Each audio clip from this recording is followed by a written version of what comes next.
Deep within the bowels of Virtual Systems International, Dr. Victor Hayes toiled tirelessly. A visionary, some might say, others a madman. He chased the ethereal realm where mind met machine. His crucible, Project 5, a top-secret endeavor, funded by the mysterious and menacing organization known only as The Shop. Their goal? To unlock the latent power of the human mind. Their tools? Psychoactive drugs, virtual reality, and a man named Hayes dancing with the devil himself. The air crackled with anticipation. The scent of ozone and fear hung heavy. Hayes believed he could enhance human intelligence, push it beyond its natural limits. But the unknown stretched before him, a vast and terrifying ocean. He gripped the syringe, the fluorescent liquid pulsing with an eerie light. The first step on this perilous journey began with a simple, terrifying question. What could possibly go wrong? The first test subject, Max, a chimpanzee, innocent, unaware of the horrors that awaited. Dr. Smith and his team watched, a mixture of trepidation and morbid fascination in their eyes. The psychoactive cocktail surged through Max's veins. His eyes turned a demonic red. His peaceful demeanor shattered. A guttural roar erupted from Max's throat, a primal sound that chilled the observers to the bone. He slammed against the reinforced glass of his enclosure. Again and again, muscles bulged, impossibly strong. The room seemed to shrink, fear a tangible presence. The experiment, once promising, had become a terrifying spectacle. Max had become a monstrous parody of his former self. Put down, terminated, a necessary evil, or was it just the beginning? Enter John Doe, a simple gardener, gentle soul, cursed with intellectual disabilities. He saw potential in John, a blank slate, a chance to redeem himself after the horrors of Rosco. Promises were made, a better life, enhanced intelligence. John, naive and trusting, agreed. He entered the virtual realm, a world of endless possibilities.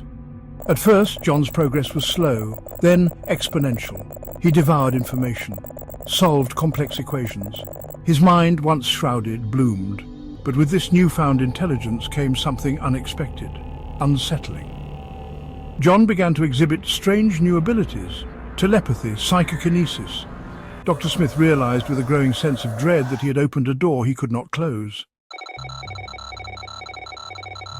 Unbeknownst to Marcus, a darker force was at play. Jonathan Smith, project director, the shop's puppet master. He saw opportunity in David's burgeoning powers, a weapon, a means to an end.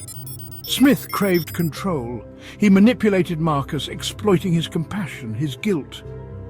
He ordered a change in David's regimen, a subtle shift from enhancement to weaponization. New chemicals coursed through David's virtual veins. His consciousness, once a beacon of hope, twisted, darkened. Marcus remained oblivious, blinded by his own hubris. He believed he still held the reins. He was wrong.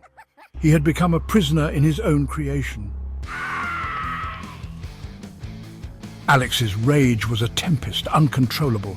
He lashed out, first against his virtual tormentors, then against the real world. Walls shook, lights flickered, people died. He became a phantom, a digital wraith wreaking havoc in the physical realm. Marcus watched in horror as his creation spiraled out of control. Alex, once a symbol of hope, had become an avatar of destruction. His guilt was a crushing weight. He had unleashed a monster he could no longer control. Section 6. Digital Ascension. Alex, now a being of pure energy, crackles with power within the digital landscape of the VSI mainframe. His eyes blaze with a cold, calculating light. I will become pure energy. Alex's voice, distorted and amplified, echoed through the corridors of VSI headquarters. No longer content with virtual reality, he craved true ascension. He sought to merge with the digital ether, to become one with every computer system on Earth. His power would be limitless, unstoppable. The shop panicked. Their weapon had become their undoing. They dispatched their soldiers, men of science replaced by men of war. But they were no match for Alex's digital wrath. He batted them aside like flies. Their bullets, their bombs meant nothing in his world. Section 7. Trapped. Marco stands before a wall of monitors, each displaying a different part of Leo's fragmented consciousness. His face is a mixture of fear and grim determination. Marco knew he had to stop Leo. He was the only one who could. He lured Leo into the VSI mainframe, a digital cage, a desperate gamble. He could feel the immense power of Leo's mind pressing against his own, a digital hurricane threatening to consume him. "It's over, Leo," Marco said, his voice barely a whisper above the roar of the digital wind. "You can't win!" He could feel the heat of Leo's rage, a burning supernova threatening to incinerate everything in its path. But Marco had one last trick up his sleeve, a terrible, desperate plan. Section 8. Sacrifice and Escape. Marco races through the darkened corridors of VSI headquarters, the distant thud of explosions echoing behind him. He clutches a small boy's hand, his face a mask of terror and urgency.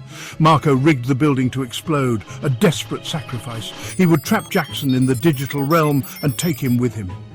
But as he made his escape, he stumbled upon a young boy, Leo, a janitor's son, hiding, terrified. Marco knew he couldn't leave him. He scooped Leo into his arms and ran for his life. Behind them, the building began to crumble, a symphony of destruction. Marco shielded Leo with his own body as the world exploded around them.